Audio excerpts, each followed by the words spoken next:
Dirty Moderates, we are here with your live election coverage. You may remember we gave it to you big last year, a big, huge year. But even though this is an off-year election year 2023, this is the big one before the biggest election of our lifetime, 2024. And tonight we have a few marquee races and ballot initiatives, which I think are going to define our forthcoming election year, what the Democrats stand for, what the Republicans stand for, what either of them or both of them don't stand for, and where the voting populace is. A lot has changed in the year. We are only 2 months out, roughly, from the Iowa caucuses, the first of the Republican presidential nominating contests, and then they're off to the races to determine who will be the Republican nominee next year. By all accounts, despite a primary challenge from Minnesota Congressman Dean Phillips, Joe Biden is more than likely, almost certainly, the not only the incumbent, but the 2024 nominee for the Democratic Party's presidential nomination. But tonight in 2023, we have eyes on future presidents, I think, future nominees at least, and future contentious social issues and how they will define the electorate next year. So will a popular Kentucky governor named Andy Beshear be the winner tonight? He's facing off against Attorney General Daniel Cameron.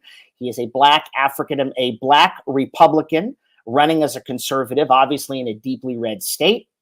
All eyes on that. I believe Andy Beshear will be a national comer should he be reelected tonight in deep red Kentucky, a state Trump won by more than 20 points in 2020. Okay, over to Mississippi while we're in the deep South. Believe it or not, Mississippi has something of a race. I'm still doubtful a Democrat can pull it off, but that Democrat's last name is Presley. Correct, distant cousin to Elvis Presley. His name is Brandon Presley. He is going to be challenging Tate Reeves, the incumbent governor, who's come into a bit of trouble due to some scandalous news that he may have conspired with Brett Favre for welfare money. Yeah, it's all kind of shady and seedy and what have you. Black voters will determine that race because the state is so overwhelmingly Republican, and who knows, but it has been something of a race this year. And then the biggest social issue of our time, of course, it played such a huge effect in 2022, and that was abortion rights. Abortion rights is on the ballot in yet another red state. We've seen Kentucky, actually, Kansas. Go ahead and say to voters or Republican legislatures, we will not stand for women losing the right to choose. Those voters have taken to the polls in reliably red areas and said, despite the Supreme Court overthrowing 50 years of a constitutional right to an abortion, we still want that right enshrined in our state constitution. That's what issue 1 in Ohio is going to do tonight. How big an issue this will be in 2024 remains to be seen, but it did end up being very pivotal along with the fight for democracy and last year's wins for Democrats across the country. It was supposed to be a red wave. It was not. It turned out the Democrats held their own. People chose democracy, and men and women voters of all faiths, shapes, sizes, and creeds wanted to make sure that the constitutional right to an abortion, which had been overturned only in June of 2022 in the Dobbs decision, would still be able to be combated, that women could still have a shot at controlling their own uteri. And that is, again, a huge issue tonight. Ohio has become a reliably red state in the last 2 presidential elections, Donald Trump winning it both times by like 8 points. And despite Biden and the Democrats' best efforts in 2020 to make that less of a win, they really were not successful. Hard to believe it's a state Barack Obama carried twice. There used to be a saying, as Ohio goes, so goes the nation. Well, that is not the case anymore. I would put Ohio in the red column almost automatically for next year's election, but we shall see. And again, is abortion rights still going to be a millstone around the necks of Republicans? Is this still going to be a huge issue, especially in Ohio? By the way, this is important. Like other red states that had passed restrictions, Ohio passed a very, very, very stringent 6-week abortion ban.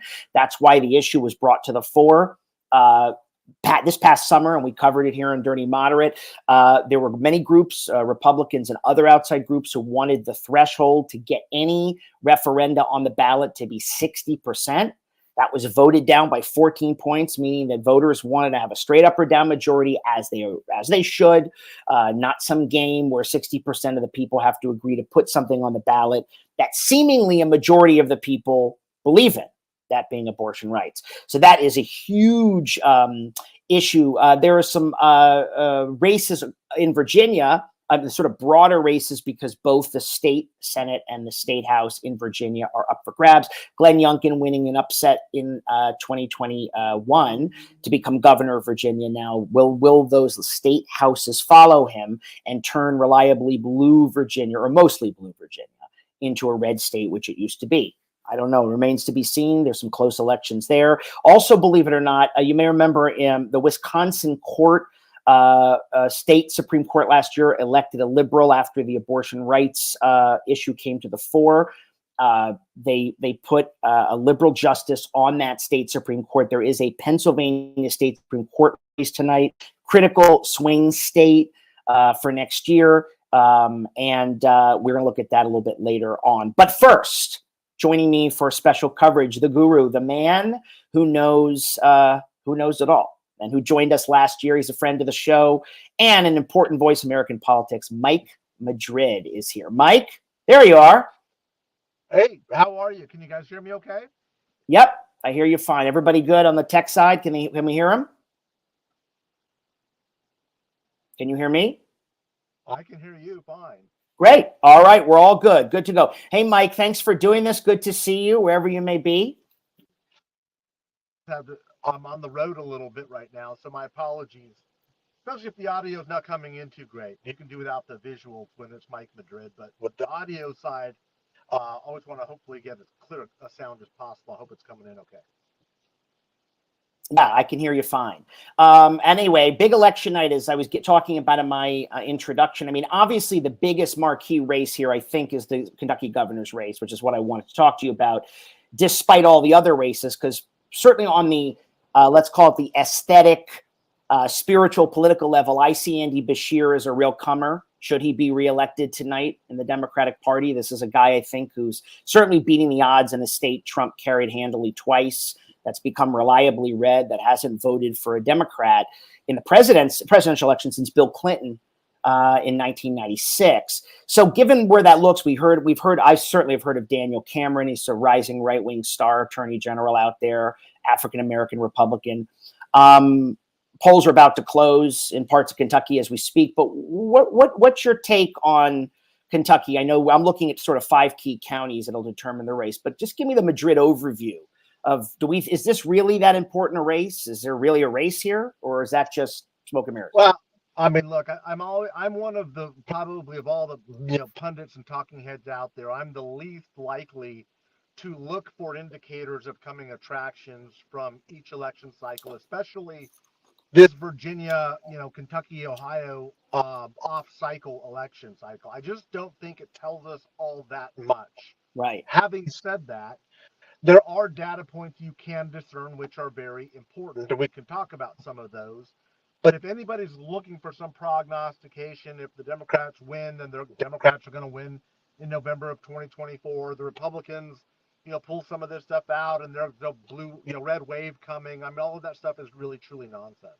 Every election cycle, every campaign has its own personality, its own soul, its own dynamics, its own candidates. And to me, that's far more important in understanding that than anything else. But I am looking for some longer term trends. I'm looking at turnout numbers.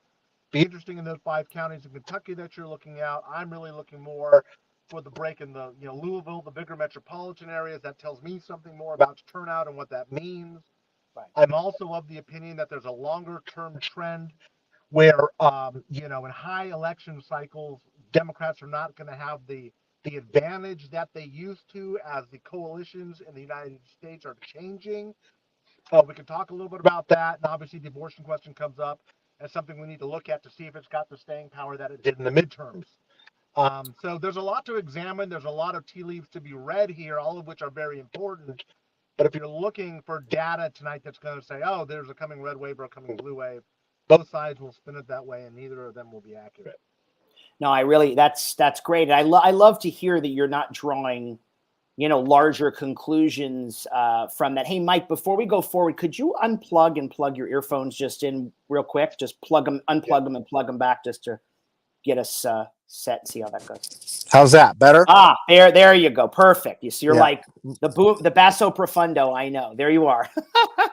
Apologize. That's what I was trying to get. And I think my car picked up and said, let's do it that way. And that's usually not good for audio. So that's my apologies.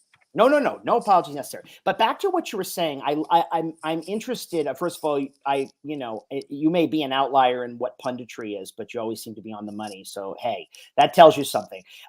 We've been in this culture in politics. We've been in a long time, but I think Trumpism kind of nationalized every race. Every race now is viewed for, what does this mean for the Democrats? What does this mean for MAGA? What does this mean for the Republicans?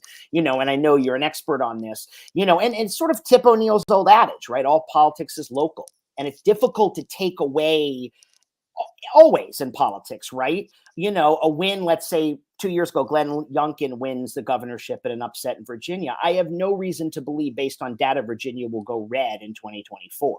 Even if there's a red flip tonight in one of the state houses there. You know what I mean? Meaning it just may have been, that was an angry year. People were in a restive mood. Those off-year elections can be funky and counterintuitive sometimes. So, so tonight you really do have a lot of things on the table that don't go together. So it's interesting that you say we should not make grand conclusions from them, right? What Ohio's doing with abortion, I said in my introduction, there's no indication to me Ohio won't be red next year, even though I would think voters would want to enshrine abortion rights into the state constitution or reject anti-abortion extremism like they did in Kansas and Kentucky. What about those things? I mean, is that a fair assessment? I think it is a fair assessment. I think that's the right way to look at it. So let's talk about Ohio for a second. Let's talk about the abortion question for a second. Okay. You may very well see a pro-choice, quote unquote, pro-choice vote coming out of what has been a state moving decidedly red for the past 6 election cycles. And I don't think that Ohio is a battleground state anymore. I think most people aren't. It's a decidedly red state in presidential election cycles, unless something really screwy happens. And sometimes that does happen, but I don't think it's lining up that way. So what does that mean? What if Bashar picks up, is reelected in Kentucky, a very red state, like you said, since the Clinton years? What if a Democrat wins that one again this cycle? What does that mean, right? Well, look, the most important data point you can say is that these partisan coalitions are not pure. In other words, they're not going to vote 100% party line all the time. Mm-hmm. That does not mean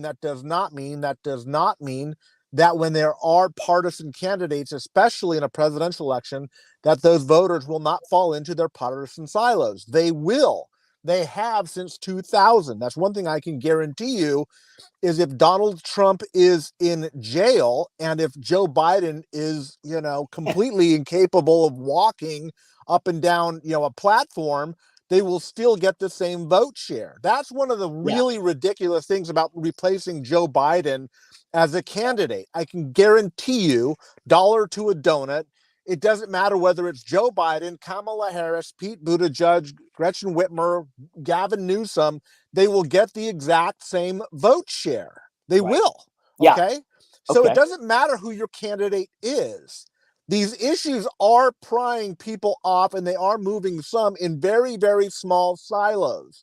They're small, but they're important. Yeah. Okay? And let me give you a little bit more color here, too, as to what's really happening here. Okay. There are only 2 discernibly moving sections of the electorate. College-educated white Republican women in the burbs, right? Yeah. That's how fine it is. College-educated white suburban Republican women, like 5 qualifiers. We know that sliver is moving. And since 2018, they have moved away from Republicans and to the Democrats and said the Republicans are just too batshit crazy to support. All on cultural issues. Right. These are the Romney McCain voters, basically. These are Romney McCain voters. They're we used to call them country club Republican voters. Right. They used to tolerate sort of the religious right, hold their nose and say, yeah, I guess we're in the same party because I want my capital gains tax cut. I think the S&P 500 is doing really well. And as long as bond maturity rates are doing good and my husband or wife's income is at a level where we can go to Italy once a year, then I'll vote Republican. Mm-hmm. They are the ones who are like, wait a second, I never thought they'd really get rid of Roe Wade. Right. I never really thought that these guys supported the Confederate, the return of the Confederate. Right. Whoops. We lost Mike there for a second on a good point. Mike was talking about, there he is. Okay. Sorry, Mike, you're back. Oh, wait. Can't quite hear you. Hold on. Can't hear you yet. Plug in again. Hang on, folks. Can't quite hear you yet. Try again.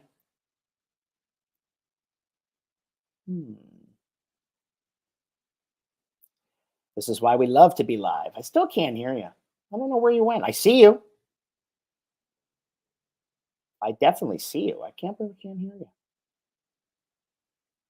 Okay. Can't hear you.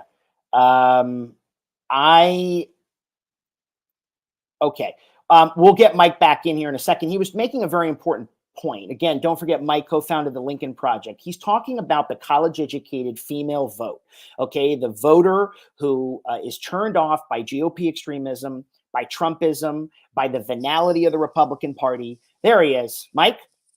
My apologies. No, it's all good. Live coverage. We love it. All right. I was starting to talk about the college-educated female vote that you were talking about, and talking about you and when you were with Lincoln Project, how you targeted that, right? Sort of said, we can move these people away from the venality of the Republican Party, the crazy cultural right. Yeah. Yeah. And this was, look, I did all the voter targeting for the Lincoln Project. These were those Lincoln Project voters. You were saying it great as you were doing that setup when I fell off. These are the voters that we targeted. These are the voters, and it's slim. It's less than 10% of the voter base, but it's critical. It's critical. You move those voters off, and they're largely women on these cultural issues.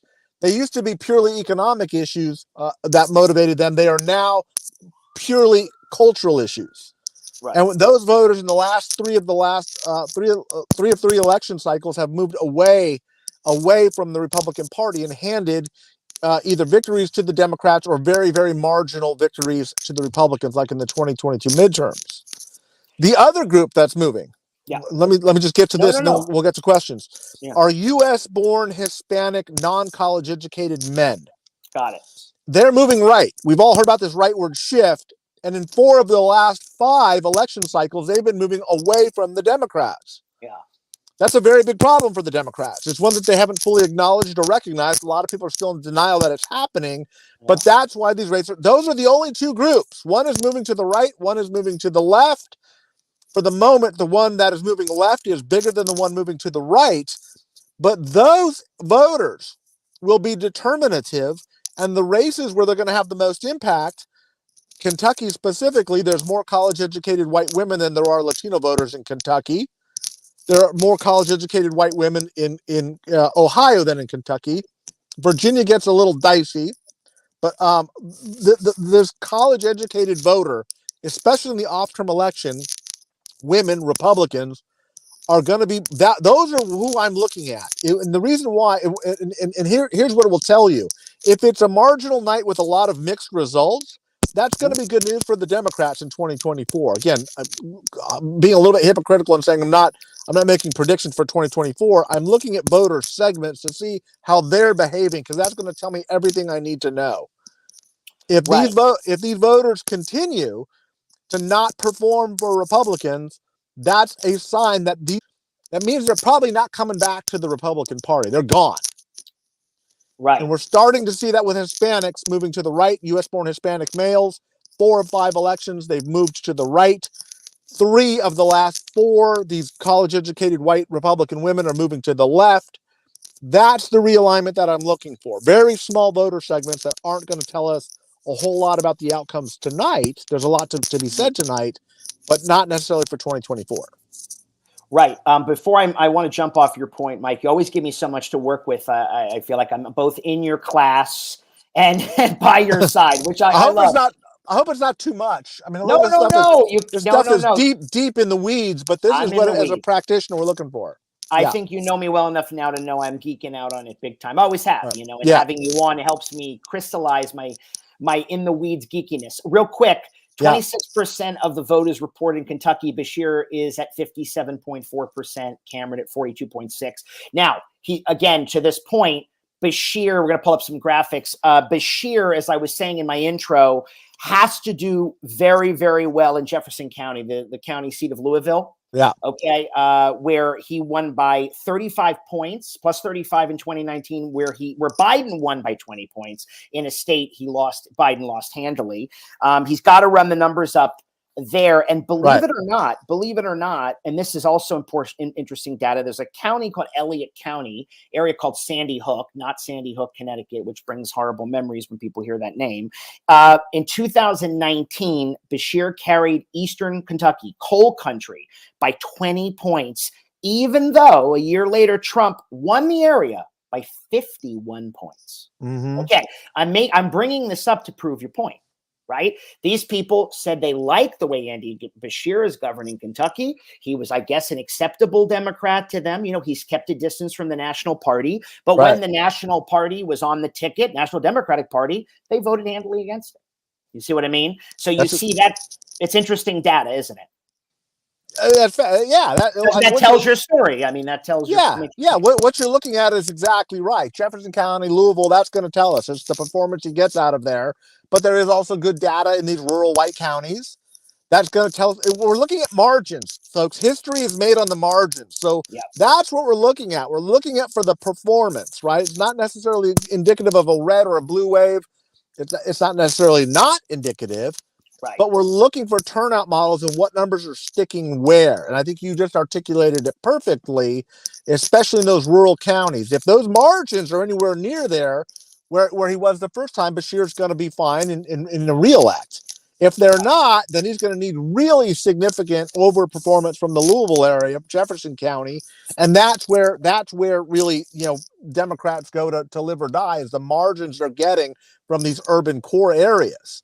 Bashir is one of the few Democrats that can get that kind of performance from white rural voters, right? That's a Bill Clinton type of showing. Almost. That's a Bill Clinton type. That's exactly what it is. In a time when Bill Clinton Democrats and Republicans really aren't there anymore. Very true. Very true. We're all politically homeless. I used to be a Bill Clinton Democrat. So the guys, pull up the Jefferson County one more time, if you would. I just want to tell you where that was at, Mike. Not that I expect this. I think we both expect this to be blue.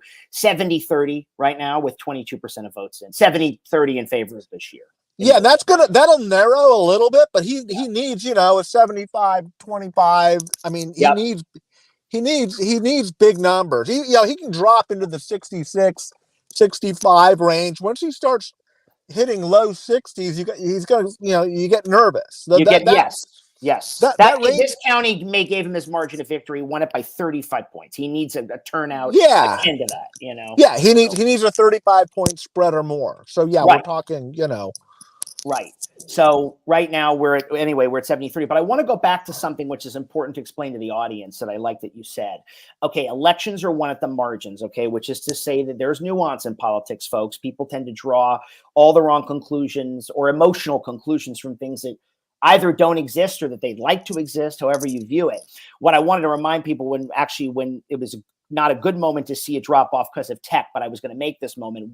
The sort of targeted work you did at Lincoln Project, which helped which propelled Joe Biden to victory, was saying, hey, we don't have to win. I try to explain this to Democrats and Republicans. You don't have to go out there and win. This is not 1984 where Reagan's carrying 49 states. Okay. Not even 1992 where Bill Clinton carries 33 states.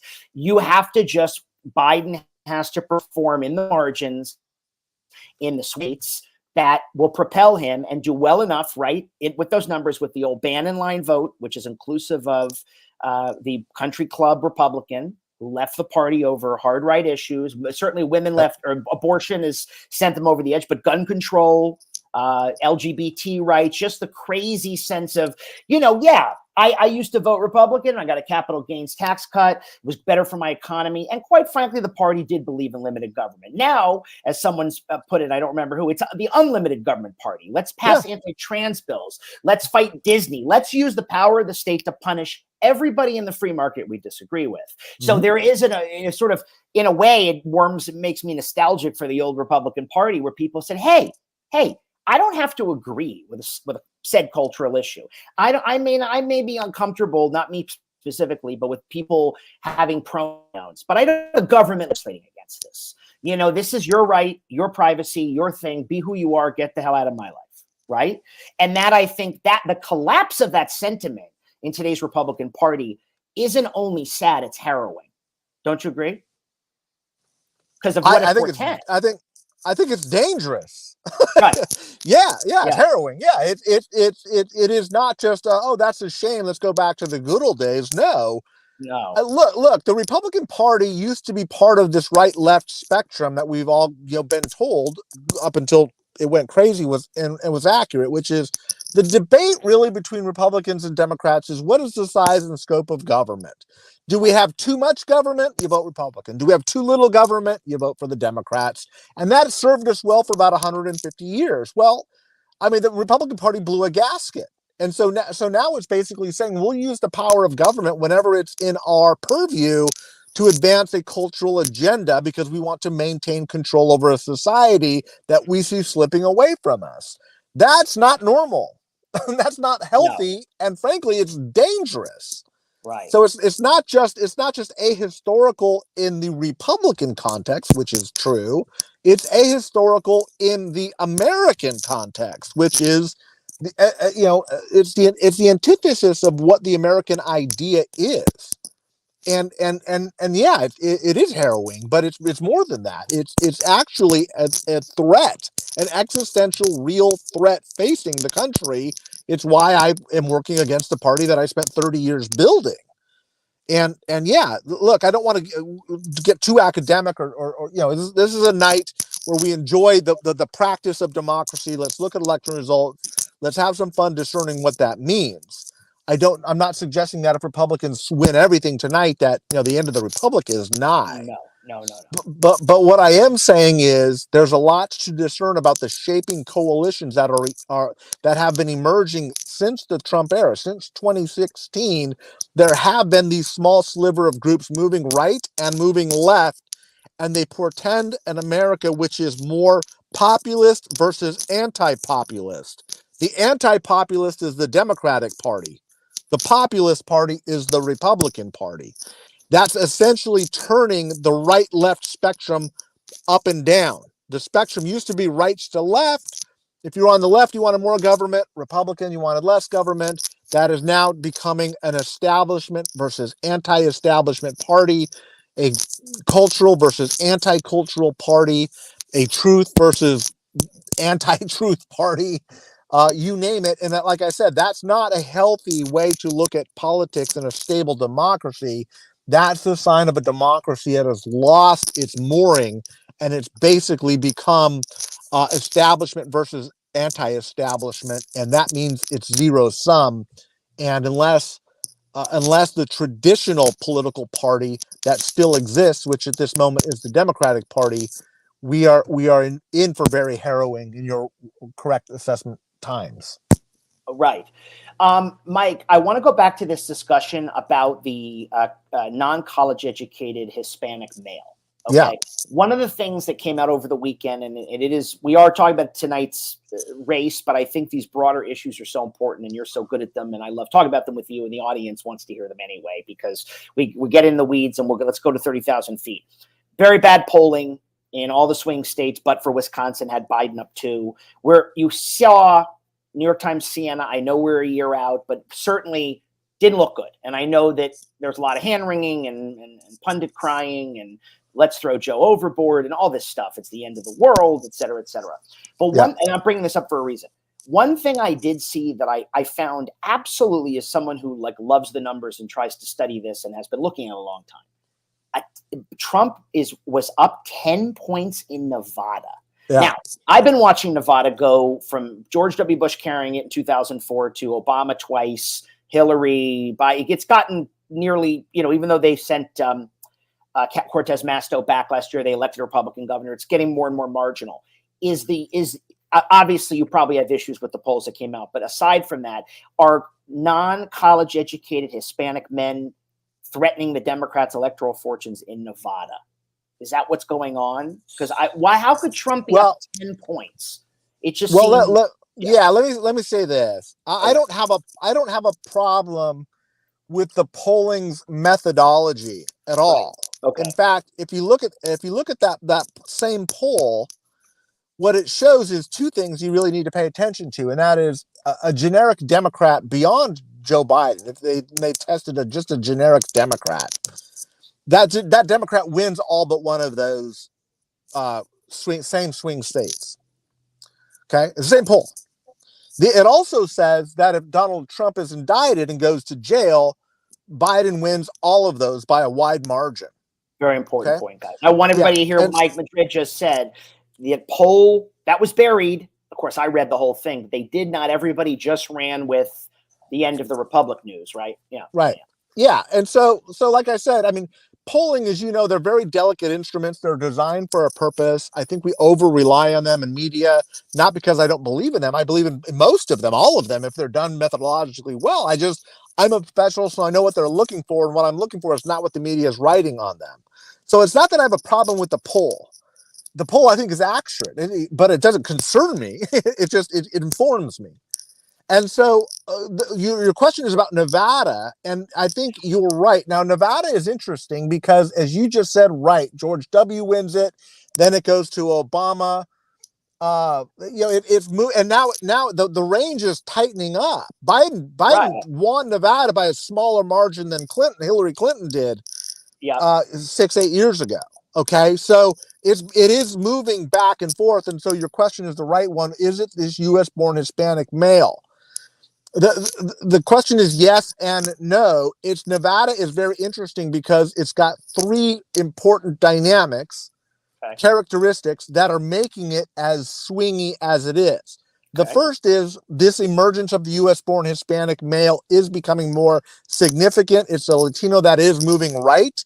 And you saw the Cortez Masto campaign really under fire during the midterms. People saying this is a big problem. The numbers are bad. They were really weak early. The Democratic Senatorial Committee came in late, dumped a few $1 million, and kind of brought it back into alignment. But these are voters that are moving away from the Democratic Party. Notice I didn't say they're not being attracted by the Republican Party. They're being left behind by the Democratic Party. Two very important ways to look at, different ways to look at. The second is in that same county, in Clark County, which is where the population base is. This is Vegas now. Right.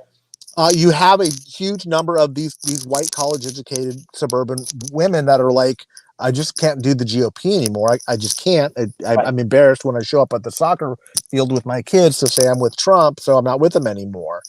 And then the third dynamic is there's a lot of rural college whites in Nevada. Everywhere outside of Clark County is rural non-college white voters, which is kind of the Trump base.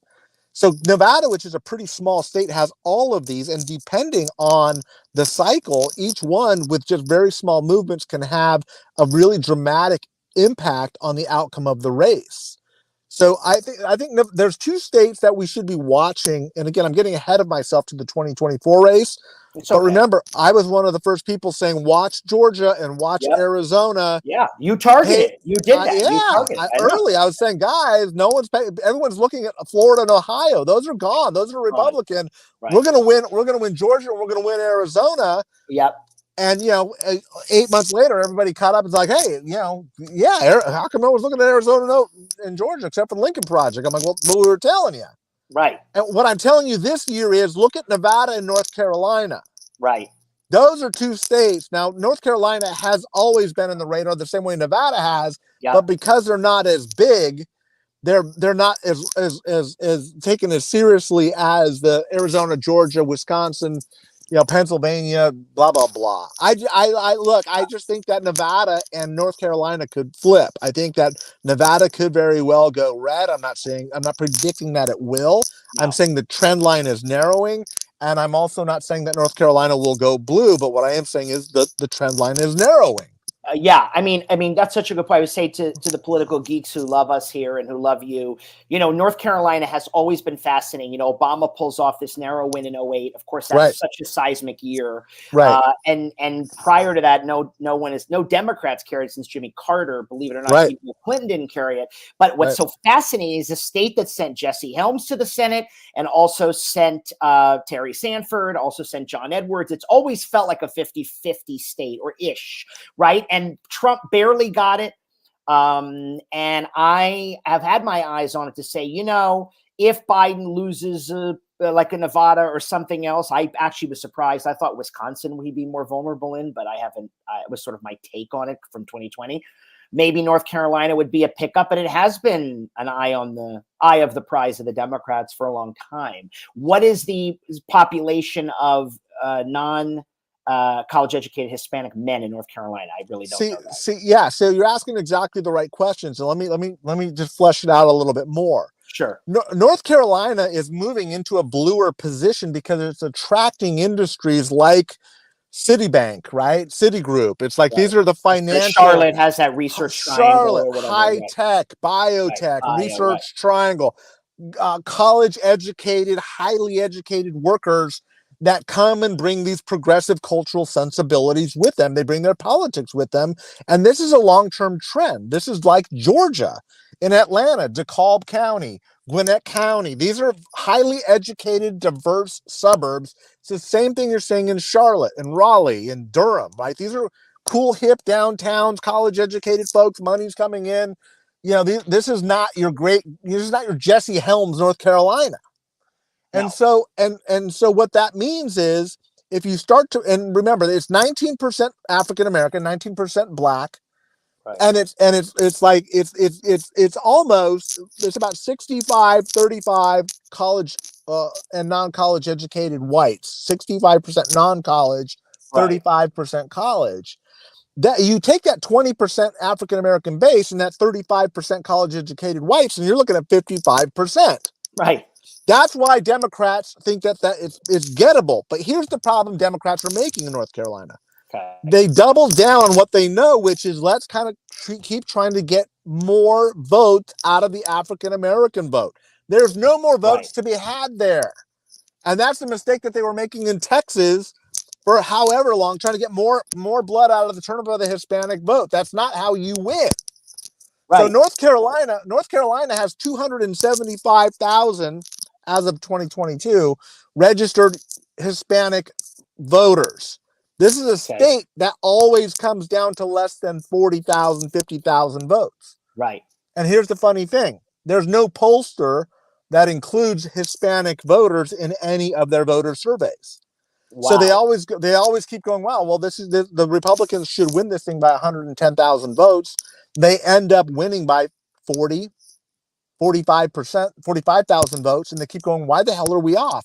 The reason why is 4 to 5% of your electorate is Hispanic, which is too small to register in your sample sizes, but it's measurable in the actual electorate. And again, sorry for being geeky and nerdy and in the weeds, no. But this is what explains it. And so what Democrats should have been doing, it's getting a little bit late now, is you should just throw $1 million, just $1 million at North Carolina and register Hispanic voters, pop those numbers up to 350,000. You close that gap, that 50,000 gap, and then you ride a high turnout of a presidential election, and Biden could win that race. Mm-hmm. That's the way. That's a smart way to do it.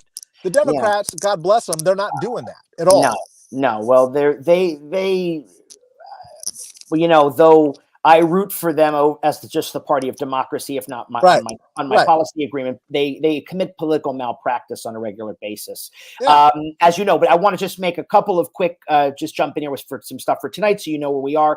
In Virginia, all the uncontested districts have been called, so the state Senate's now evenly split. 3 Democrats, 3 Republicans. House of Delegates, he's a slight advantage for the Democrats with 20 seats and the Republicans with 14 seats. The Kentucky governor race has Beshear still in a comfortable lead with 36%. I believe 36% yes of the vote reported. Has Bashir currently leading Cameron? He's at 54.7%. Cameron's at 45.3%. Just so you know. How many precincts in Kentucky? With 36% of the votes. I don't actually. I can look and see how many precincts. No, that's fine. No, I don't need precincts. That's fine. Okay. 36% of the vote. Now 38% of the vote, actually. Yeah. That Here, we don't know where they're coming in from, but it looks like Jefferson County is already reporting. So we'll see. I mean, I don't want to get too ahead of myself, but I would prefer to see a Bashir with a 12 to 15 point margin as opposed to a 10 to 12 point. But we'll see. Right. Hey, Mike, I know you're in motion. Could you unplug and plug back in? Because your fabulous voice left us. Am I back or is it still on? No, you're perfect. It's literally once you're plugged in, it sounds actually the audio is great. So on to this other thing. How about this? Since we, it's difficult. We don't know Ohio yet, and we don't know the other results. It's important because I was saying in my intro before you were on about, look, we're going to be facing this next election is the most important election. I know we've been saying that, but we are here, right now. Do you think that? And again, we're going to get to the Democrats and what they target and don't target in a second. Would you say that there could be kind of a refurbished Bannon line that would include non-educated Hispanic men and college-educated suburban women?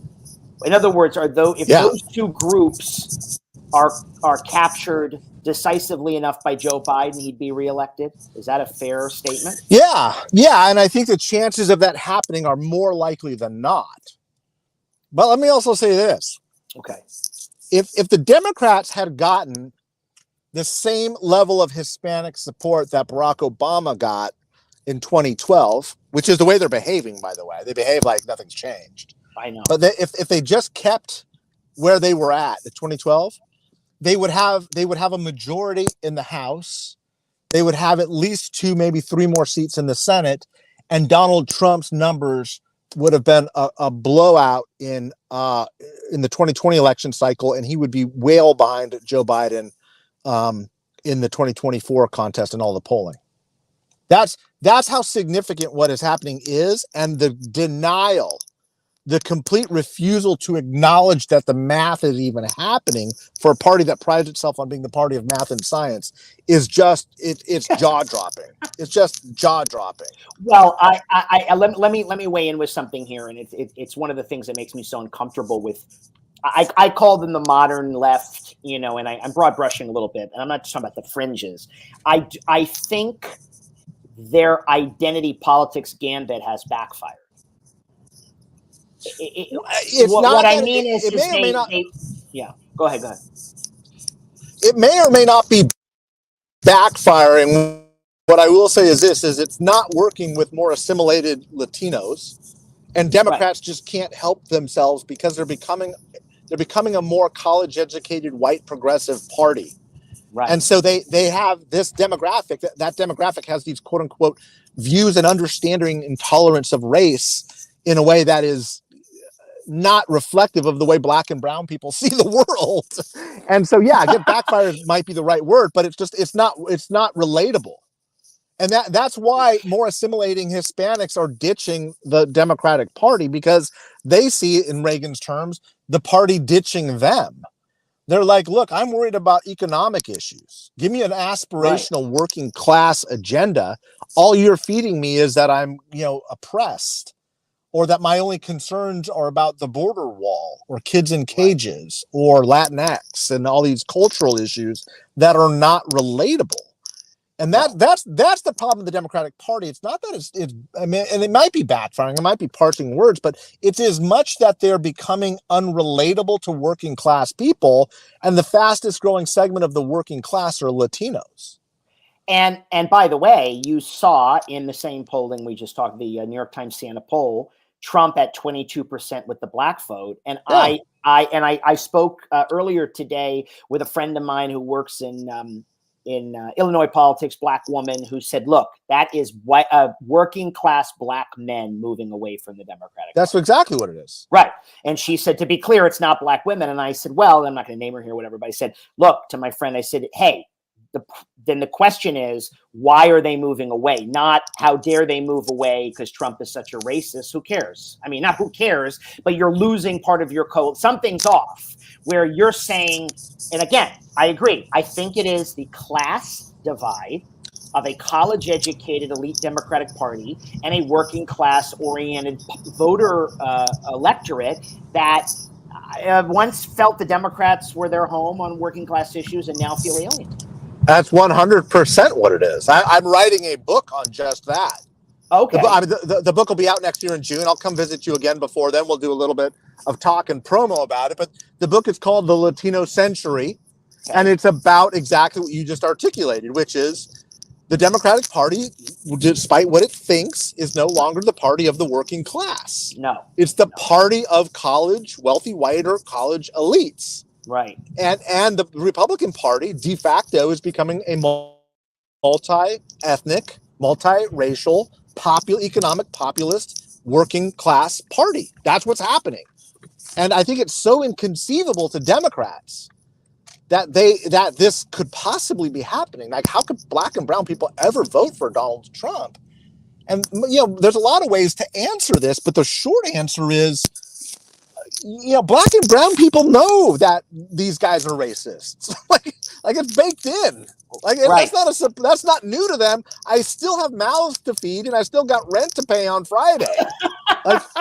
Right. I know. It doesn't surprise me that Donald Trump's a racist. Yeah, he's a racist. So what? Like, that's the life I live. Right. The panic of it, the pearl clutching is the luxury of being white, well educated and not having to worry about, paying bills. You can worry about that. I got mouths to feed.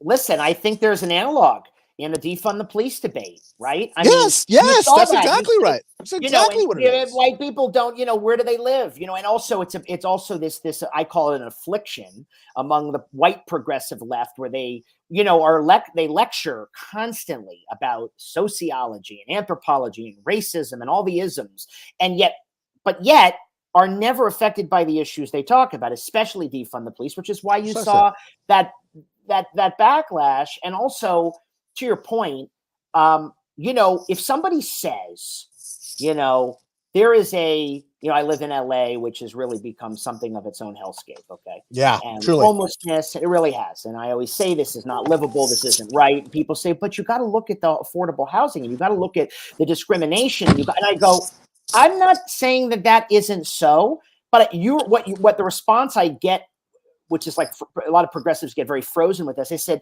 I actually don't care about the sociology. Something isn't working in our municipal government. It isn't working in our state government, and the city's gone to hell. So yeah, I understand that more poverty leads to crime and less affordable housing. I get it. So what are you going to do about it? Because there's not a Republican anywhere near here in charge. It's all on you. And you just keep saying, but what about this? I said, I get the root causes. My point being, right, is that, yeah, Latinos know, and working class Latinos, okay, Trump makes racist comments about Latinos, but hey, they got to make a choice, right?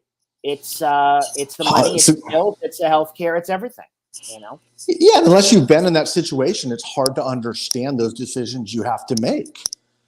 It is what it is. You got bills to pay. My industry's under threat because some environmental regulation is putting me out because I work in construction or I work in, the energy patch in the Rio Grande Valley or in Bakersfield, California. I mean, yeah, you're going to put me out of work. Like that's a real thing.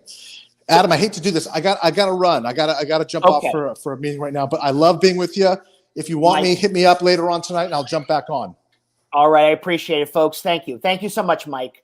Guys, that was Mike Madrid. It's always a great thing to have. I was going to say it to Mike, but I'm going to jump off his point. We got a little bit of time left. Let me actually, before I respond to that, let me just update you some stats while we have it, Kentucky governor's right now, 43% of the votes reported. For those just joining us on election night coverage, I just had a great conversation with Mike Madrid, whose new book, The Latino Century, comes out in the spring. 43% of the votes reported. Andy Bashir is at 53.3 to Daniel Cameron's 46.7%. In the Virginia State Senate, 4 Democrat seats and 3 Republican seats. In the Virginia State Senate, that means there's 23 Democrat seats and 16 Republican seats. So that's the Virginia.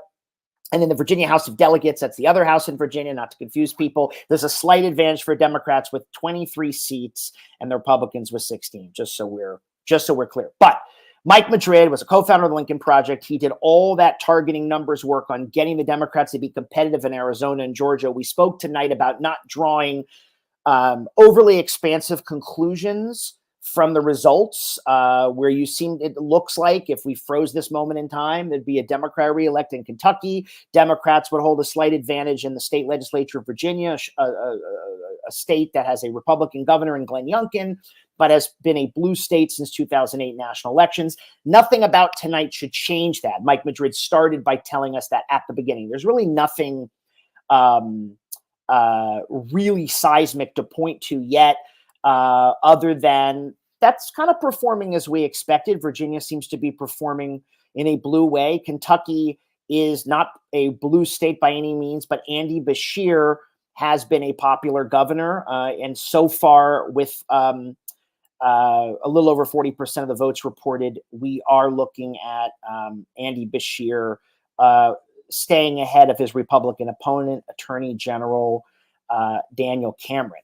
But Mike Madrid, before he left, said something interesting, and that I want to flag this. You know, when California is run by Democrats and people get put out of work if they're working class Latino because, let's say, there's a stringent environmental regulation or some kind of big government attempt, some utopian scheme that the far left does in this state, which drives me bananas and makes it unlivable. And again, there's not a Republican from here to kingdom come. So no, you can't blame. I know you all want to blame Ronald Reagan or Margaret Thatcher or the Tories or all these crazy things I hear, or some sociological argument. Here's the bottom line, and this relates to Andy Bashir.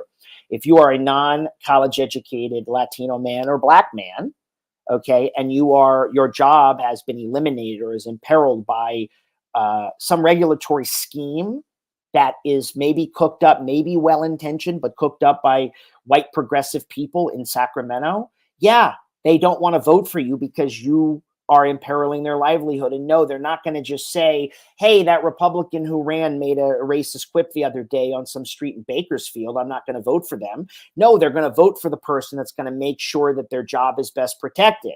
James Carville, 1992, it's the economy, stupid. I say this on the show all the time. I think Mike Madrid was so instructive tonight in explaining how the Democratic Party is losing working class voters, not just white ones, African-American and Latino voters too. This is very important for 2024.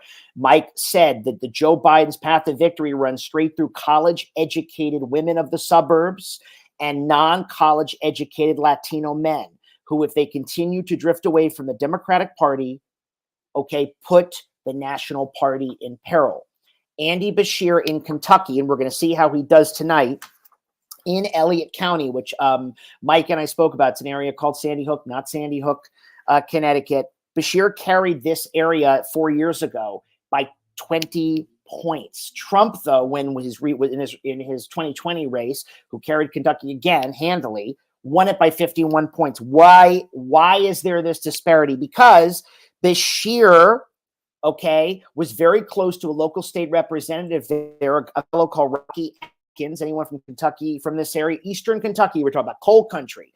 This is like 2016 when Hillary made that ridiculous comment about coal. It's like, just tell everyone, sorry, we have green energy coming, no more coal. No, that's not what you tell people when their job is at stake. Yes, we need renewable energy. Yes, we need green energy. But there are plenty of people working in the coal industries and in the fracking industries and the mining industries and all those things. And the country is not completely transformed enough yet. We can't just throw working class people out of jobs. Working class Latino people too. Working class Black men too. Working class Asian people. Okay, so what ended up happening is Bashir would go into that region and say, it's cold country, I support you. Hence, he won it by 20 points. Okay, doesn't go in there. Can you imagine this? I'm asking this for all the Democratic listeners. You go in there and, you know, you don't roll your sleeves up and go talk to the guys at the mine. You go in there and you say, oh, well, we're going to close this down because it's really bad for the environment, and we're going to put all green energy in here, and you need to be on board with this, and too bad for you. What's the voter going to say? Donald Trump's a racist, I'm not going to vote for him. Or the Republican is giving tax cuts, I'm not going to vote for them. No, they're not going to vote for you. It's the same idea. Andy Bashir has proven instructive. He has kept a distance from national messaging that is, as Mike said, frustratingly ignores people because a college-educated elite is running the Democratic Party. You all know I'm not a Democrat. I'm certainly not a Republican, but I am as frustrated as anybody who votes who says, why is this so difficult to understand?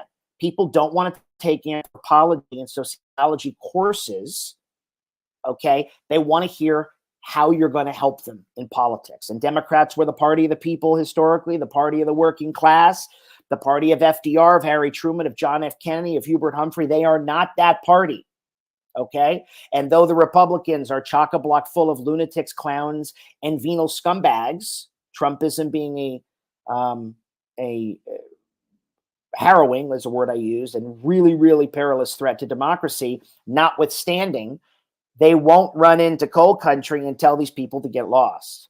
And that is an issue. And people aren't going to know. People aren't going to go and just vote against their pocketbook simply because somebody made a comment or somebody made an offensive remark. As a matter of fact, if they don't hear you speaking to them, this is very important tonight, and we don't have real change in Kentucky at this point, no significant change. We're still now at almost 50%, 49%, and Bashir still leads Cameron 53-46. So Bashir has done something right. We don't know the county by county margins yet, I don't believe, unless we can pull them up. But obviously he's doing well enough. Bashir is in Louisville, in Jefferson County. I'm interested to see how he does in Elliott County tonight after a 20-point win. Again, going into rural Kentucky. Speaking of people, I'm telling you, Andy Bashir has the magic of a Bill Clinton. He could be a Democratic presidential comer. Mark my words. I said in election coverage tonight, Democrats, wake up. You have a talented bench, but this guy right here, he's a guy that you should look for, especially if he continues his winning streak tonight. Okay, Jefferson County, 70-30. So he's run up the numbers. He has to do that. He won it by 35 points 4 years ago. He's got to do that. That's why you see he has a big margin there. And you can see the state isn't fully in there, but you see what's blue. You see what's deep red. You see what's still pink. That's where we are. We're looking at results by county here. If you pull them up, so Fayette has Bashir 44 points. Okay, well, that's Blue County. Cameron, if you guys scroll up for me a little bit more, I can look. Yeah, Boone County has Cameron up, right? Okay, so Kenton County has Bashir up by 10. Portland County from last year to Kenton County, which is the Independence area, Covington, Kentucky. Very, very wealthy, highly educated Louisville suburbs, guys. That is Kenton, Kentucky. Old line Republican territory. Okay, these are the old, these would be, in many ways, could be considered like the college-educated suburbanites that Mike was talking about. Kentucky doesn't have enough of them to put Kentucky in play, but don't forget, Bill Clinton carried Kentucky in 1992, 1996 by speaking to these people. Okay, Kenton, Kentucky, Bashir is up by 10, 70% of the vote in. Last year, 4 years ago, Bashir only got it by 1 point. Okay, 1 point. So just so you know where we are. So that's looking good. We'll see how that is. Okay, Trump carried the county by 19 points. It's suburban Cincinnati. Kentucky is right there, just so you know. Okay, on to Ohio. So let's talk about that. So as of just a moment ago, 14% of the votes reported the issue number 1 on the ballot, the constitutional right to an abortion, is 66%. Yes, it's going to pass, folks. Even in a red state, women want their right to choose, get the government out of our lives. I love this. This is what we do at Dirty Moderate. Enough legislating and taxing and spending, and stop with the unlimited government attacks with the far right is perfected. Okay. I have been arguing, we're sitting here in the middle of a horrible conflict over the Middle East, and I am mortified at what the Democratic Party is doing, not Joe Biden, but many of them in terms of Israel. Well, here we have a problem here too. Republicans, in the wake of the Dobbs decision, which ended the 50-year constitutional right to an abortion, passing law after law. Yep. The Dobbs decision did leave it to the states, but these red states have gone bananas, and the backlash has been formidable. It has been none too insignificant, okay, and none too significant. Excuse me. And let me explain what I mean by that. Okay, we have 66 to 33 right now, only 14% of the votes in, but I think looks good. Legalizing marijuana in Ohio too. Again, leave the government alone. Get out of my weed. Okay, for all you reefer addicts, it's good news tonight in Ohio. All right, get off the high horse, the Puritan high horse. All right, and here we go. 57%. This is issue number 2 on the ballot. Is yes. 42.2 is no. Okay. Ohio update. 18% of the votes reported issue number 1. A little bit less now. 65-34. Legalized marijuana. Same pretty much. 57-42. Can't way too early to call these races, but that's where we're headed tonight. All of this is to reiterate Madrid's point. Mike Madrid, if you're joining us now or you're watching this, you just joined in now for any reason. Mike Madrid, co-founder of the Lincoln Project and chief veteran of California Republican politics and Latino strategist, was here to talk about what the Democrats can do when we are facing a Democratic small d threat to the Republic from Trumpism, but also how a lot of these issues aren't going to necessarily give us any kind of real roadmap for 2024, but they are somewhat instructive in terms of what they mean culturally. I think the abortion issue now, again, Ohio's a red state, it's gone. But you see, even in red states, this is Kansas, they did this. Kentucky, they did this. Now they're going to do it in Ohio. Women want a right to choose. So Republicans who are running on national abortion bans or more stringent abortion bans run at their peril. Okay? This is a wake-up call to people. Okay? You're talking about a whopping win here. See, if this holds about 65, 66%, that's 2/3 of people who voted for women, and I don't know the gender breakdown, but voted for women to have the right to control their bodies. Okay? And Ohioans want to give you the right to legalize recreational marijuana. Smoke weed, don't smoke weed. We don't give a fuck. Okay? Leave us alone. All right? No real huge, economic referenda tonight, but it's like in California, it's always a tax increase. It's always a spending increase. It's always this. It's always that. Leave us alone. Okay? We are about to get the results from another swing state almost immediately here. Pennsylvania will be coming in, the state Supreme Court race. Again, Pennsylvania crucial to Joe Biden's reelection next year. He carried it only by 100,000 or a couple 100,000 votes last time, but he did get it. Scranton Joe, it's where he's from, even though he's senator from Delaware. He's born in Scranton. I remember famously Trump's upset in Pennsylvania sent him to the White House in 2016. We are going to get some data here now. All right. So we are now looking at the Pennsylvania state, only 4% of the votes in, but right now the Democrat Daniel McCaffrey is at 81% and the Republican Carolyn Carluccio is at 18.9%. So, okay, only Allegheny County's in, is giving a huge 62-point lead to McCaffrey. Wow. Okay. So again, judges matter, courts matter, all this stuff. Look, all of our institutions are bedrock to our foundation, our constitutional makeup in this country, the rule of law, individual rights, free speech, right? Freedom of religion, all these things, and all these things undergird all these issues tonight that we're talking about and why people are going to the polls to say, hey, this is what we want. That said, we cannot draw conclusions about a national election. Michael, I'm going to keep saying Madrid's point because people are going to walk away tonight. You're going to hear a lot of bad punditry. Stick with us. We'll give it to you. We'll keep it real. This does not mean anything for next year. Joe Biden still faces deep challenges. Donald Trump might be in jail. in some maybe weird world, neither of them are the nominee. I doubt that's the case, but who knows? So we'll be talking a very different song. I learned a long time ago from an expert in politics. A day in politics is like a light year. A lot can change. A lot can happen. That's for sure.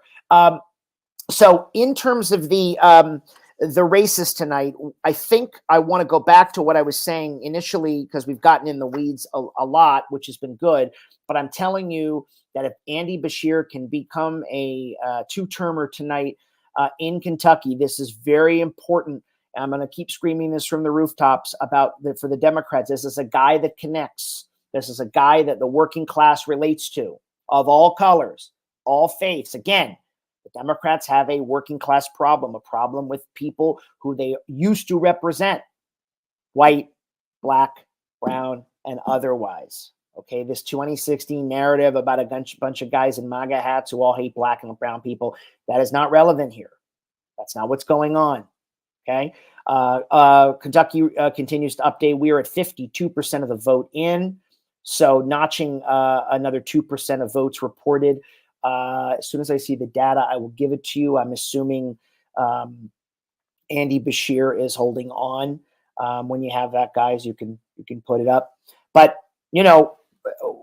there will be people that will draw, I think, too many conclusions from tonight. And Andy Beshear defying the partisan nature of Kentucky does not mean Kentucky will go blue next year. Ohio voters putting abortion into their state constitution where it belongs, because it's a right, I believe, does not mean that Joe Biden will win Ohio. Ohio was won by Donald Trump by about 8 points, both in 2016, 2020. It is a red state.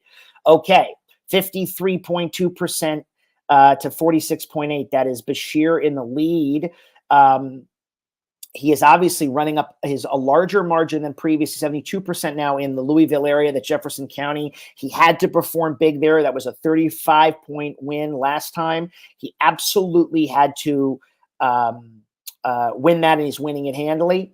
It turns out, though, that overall, Beshear has lost 4 points since the votes were first reported, since the beginning of the votes coming in. But, okay, I mean, look, Beshear right now, it's obviously not going to end up probably at 7 points or 6 point difference, but a win is a win. Let's see how the night goes. A lot yet to report in Kentucky, so I'm not making any calls or any declarations about anything. We are also watching Ohio with 18% of the votes reported.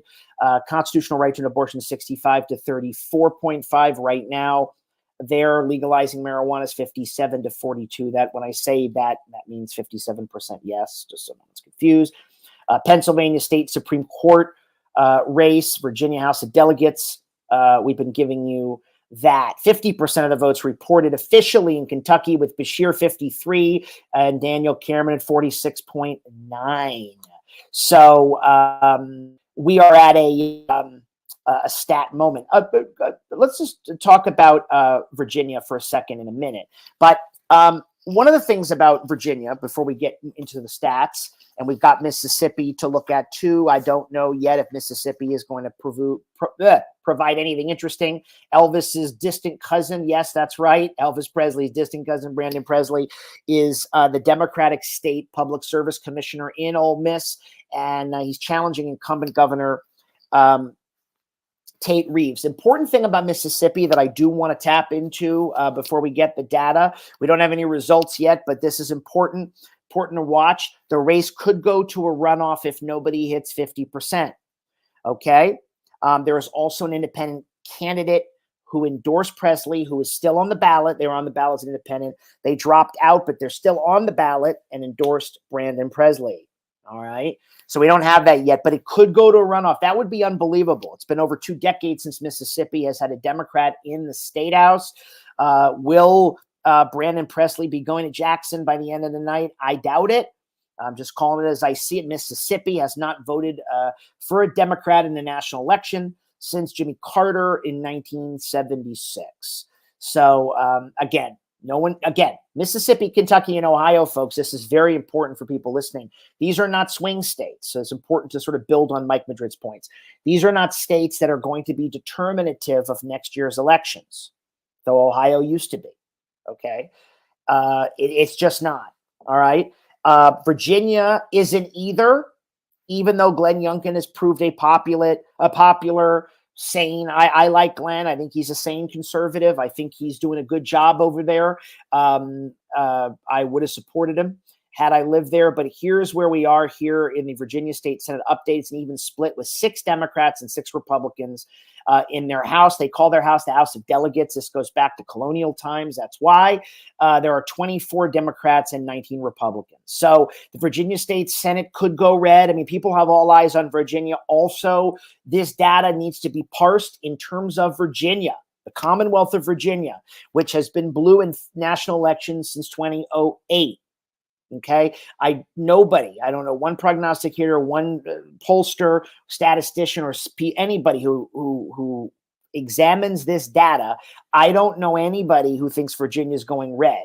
So despite what might happen in their state house, that could be a reflection on the positive polling or positive favorabilities of Glenn Youngkin, their governor. I don't necessarily believe it has any reflection on Virginia flipping to Trump next year. If Virginia flips to Trump, you heard it from me. If that were to happen in an alternate universe, but I really don't see this happening, then Donald Trump will be well on his way to a landslide. Even Hillary Clinton carried Virginia as she was losing to him. Joe Biden certainly did. So it doesn't look like we have news. We do have news that more Kentucky numbers are coming in, and Daniel Cameron is closing in. So again, he may close the gap. That's why I tell everybody, don't get too excited. I'm excited because I think Andy Beshear has potential. Not that he wouldn't should he lose tonight, but boy, being a 2-term governor in a red state would mean something. But now with 54% of the votes in, Andy Beshear is down to 52.9%. Daniel Cameron inching up just a little bit to 47.1%. So we still are not able to make any calls at this moment. And, we want to just give you an overview of where we are at right now. So we don't have Mississippi numbers. We do not have Kentucky numbers. Anything beyond, we have Kentucky numbers. We're at the 52% mark right now. There are 25 Democrats in the Virginia House, and an even split in the Virginia State Senate. Nothing in Mississippi yet. Ohio has, as of our last viewing, only about 18% of the vote reported. This was about 15 minutes ago. With issue 1, constitutional right to an abortion, 65%, and then legalizing marijuana, 57 to 52%. All right. So since we're at this point, I think it's worth explaining why this could be a stress test in 2024. Well, the stress test would to me mean, where is abortion in 2024 of all the issues tonight? And what do I mean by that? Abortion proved so powerful and so transformative, really, for the Democrats' fortunes in 2022, which we covered right here at Dirty Moderate, winning a lot of seats for Democrats because women were in, not just women, but many Americans, but of course women, in great rebellion over the June 2022 overturning of Dobbs. So the stress test would be is if Ohio voters actually refuse to enshrine constitutional rights into the state constitution, that would be interesting because it would mean a red state was showing up that didn't die on the hill of abortion rights, which could also mean that maybe abortion rights won't prove as salient an issue next year. We don't know. To me, that's the stress test. I don't see any other it's a very good question, but I don't see any other real stress tests in and around the country tonight, because I don't think we're really dealing, believe it or not, I know we're not Mississippi, Virginia, and Kentucky are not swing states, and I don't think there's enough data to derive. I don't even know the turnout numbers at this point for what a Pennsylvania state Supreme Court race means. Certainly, if Pennsylvanians are going to the polls, Pennsylvania is very purple. There's an old saying, Pennsylvania is called Pennsyltucky. You got Pittsburgh in the west, Philadelphia to the east, and the rest is Pennsyltucky. That's an old saying in politics. So, but they have a kind of liberal, socially liberal streak, They famously had Arlen Specter. He was a longtime senator, liberal Republican for many, many years. John Hines, who sadly was killed in a plane crash. He was married to Teresa Hines, and then later married John Kerry. You may remember John Kerry when he ran for president. Then he became Secretary of State under Obama. Now he's a climate change czar. Teresa Hines was married to John Hines. He was a very moderate Republican in Pennsylvania. Pennsylvania has a history about that. So 7% of the votes reported there. Bashir, Bashir leads 80. I'm not sure actually what that means. I think maybe you might mean Supreme Court. I know what you meant. Yeah. So it looks like the Pennsylvania results we're just waiting on. But I think overall we are watching this race closely. I wanted to kind of do it even before we did it at this time. Of course, we're on the West Coast out here. Wanted to do this before the polls closed, before a lot of stuff came in, and give you guys like a good hour and 15 minutes of coverage. So I hope you've enjoyed it. I am going to sign off and leave the rest of the night to the gods of Twitter, where you can find me, because I think we are looking at something. We don't know all the results yet. Important though. Let's wrap up. Pennsylvania Supreme Court, as of this point, is 8% of the votes reported, with the Democrat Daniel McCaffrey at 82.4%. The Republican candidate Carolyn Carluccio is at 17.6%. Kentucky has been is going to tighten up. It's going to get closer. Again, remember what I said, watch for these 5 counties in Kentucky, Jefferson County and Louisville. Bashir's got to win big there. He's got to win, and he is, but he's got to keep that. Oldham County, Kenton County, Independence County, he's got to be strong there, and he's got to hold his own in the Elliott County area, eastern region of coal Kentucky. Are the Democrats going to be battered this year? And will that affect Bashir if they think that all the Democrats talk about is a Green New Deal and not enough about the coal miner and their jobs? Well, Bashir was able to tap into a real rural sense of Kentucky, old-time Kentucky values 4 years ago, winning amazingly, as I've said, by 20 points, where Trump in 2020, just a year later. Okay, so Bashir was elected in 2019. He won this rural part of eastern coal Kentucky, coal country, by 20 points. Trump 1 year later is at 51 points in the win. So you see what Madrid said. You can't nationalize it, because you can't look at that and say, wow, a Democrat's going to carry Kentucky, because a Democrat is not going to do what Andy Bashir did. Right now, just so you can see this, not looking as good is an understatement for Bashir in Elliott County. With 95% of the vote in, Bashir is only up 7. You hear what I said? 7. That's a 13-point drop from last year. It's a margin of 1,636 votes. I think we ought to watch this before I go. Let's get that data up there. I want to look at Elliott County if we can, because guys, this is what I'm talking about.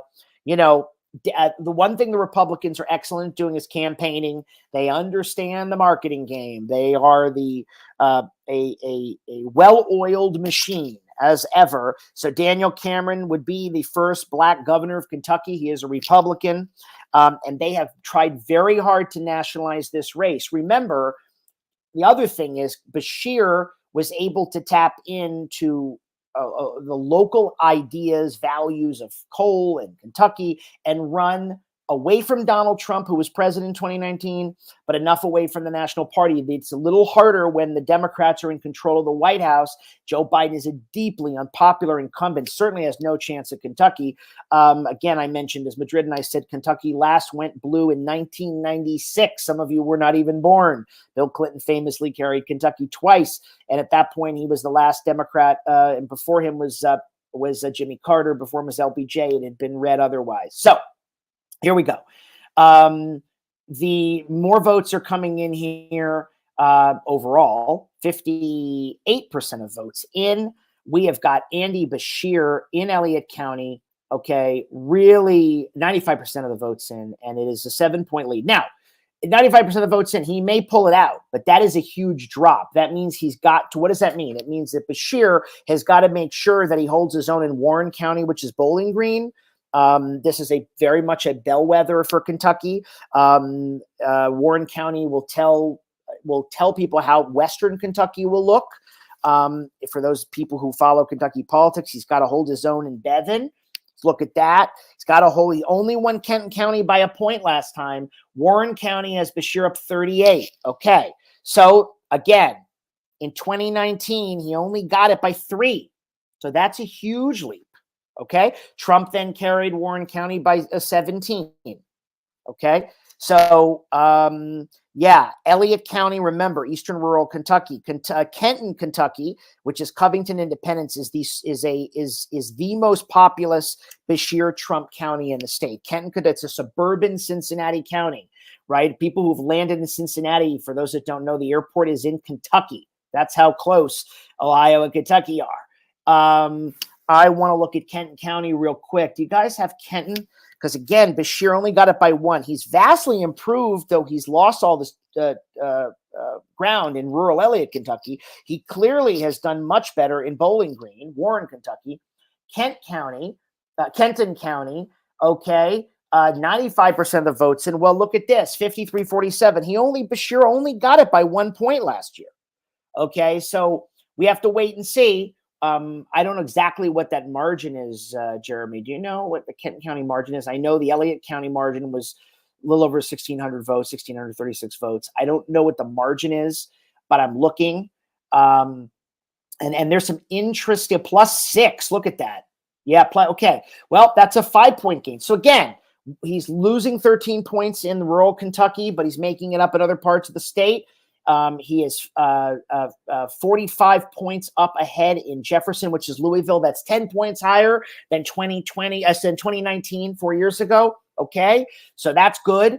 That has only 33% of the votes in, but that looks good. I mean, I don't see Beshear in any way losing Louisville. The question is, he's got to keep his margins in that 65-70% range for the shit not to hit the fan. Though he's gaining in other counties, losing in others. I'm just looking here at the 5 that I know well enough to report on. Ohio still seems to be 64-35, a little bit less to put abortion in the Constitution, 56-43 for legalizing marijuana. In Pennsylvania, we're just waiting on more data, but as of about 8 minutes ago, 8% of the votes were reporting the Democratic state Supreme Court candidate Daniel McCaffrey at 82%, Republican Carolyn Carluccio at 17%. It's pronounced Louisville. That's right, Louisville, a place I've actually never been to. Some people say it's very nice. Kentucky's one of the I've been to 46 states. Kentucky is one of the 4 I have never been to. Interesting. Okay, so Pennsylvania, you can see Pennsylvania, just like I said, look at Philly, look at Pittsburgh, look at all that blue. Now, the rest of those votes haven't come in, but you will see a lot of red in the center. That is gun country, that is hunters, that is farmers, that is the rural, those are the frackers, those are all these folks are out there in the Keystone State, and a very important, big electoral prize for any presidential candidate next year. You can see Philadelphia county, only 24% of the votes in, but a 92% lead. 92-8 spread for Daniel McCaffrey and the Republican. It looks as if, although it's early, the Democrats will win this seat. I would probably go safely say that's what looks like will happen, but we shall see. Yeah, we've taken a hard look at this, and we're not going to have all the results while I'm live, but I will be on Twitter. Remember, dirtymoderate.com. You can find everything in there, our Substack, our podcasts. Wait. I don't mean to be a tease, but we have some first results out of Mississippi.